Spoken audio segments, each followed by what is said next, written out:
আপনার নামে জমির দলিল আছে, তাহলে একটা প্রশ্ন, নামজারি করেছেন তো?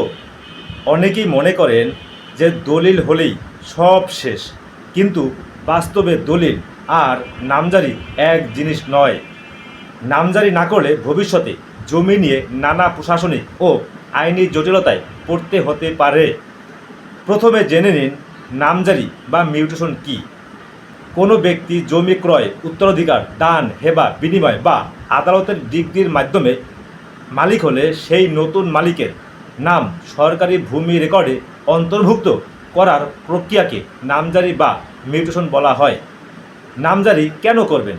কারণ নামজারি হলে আপনার নামে খতিয়ান তৈরি হবে, নিজের নামে ভূমি উন্নয়ন কর বা খাজনা দিতে পারবেন, ভবিষ্যতে জমি বিক্রি, দান, ব্যাংক ঋণসহ বিভিন্ন কাজে সুবিধা হবে, মালিকানা নিয়ে বিরোধের সম্ভাবনা অনেকটাই কমে যাবে।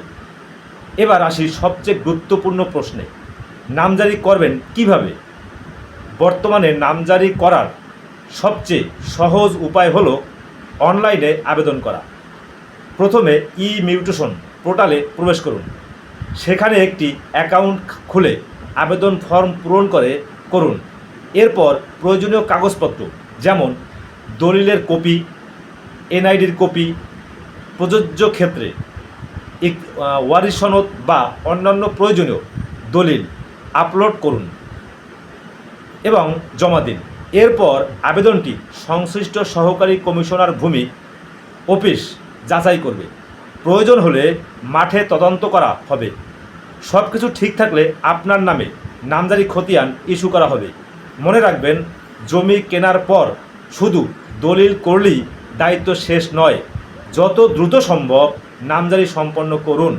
নামজারি নিয়ে আপনার কোনো প্রশ্ন থাকলে কমেন্টে লিখুন। আর এমন গুরুত্বপূর্ণ আইনি তথ্য নিয়মিত পেতে পেজটি এখনই ফলো করুন। ধন্যবাদ, আজকে পর্যন্তই।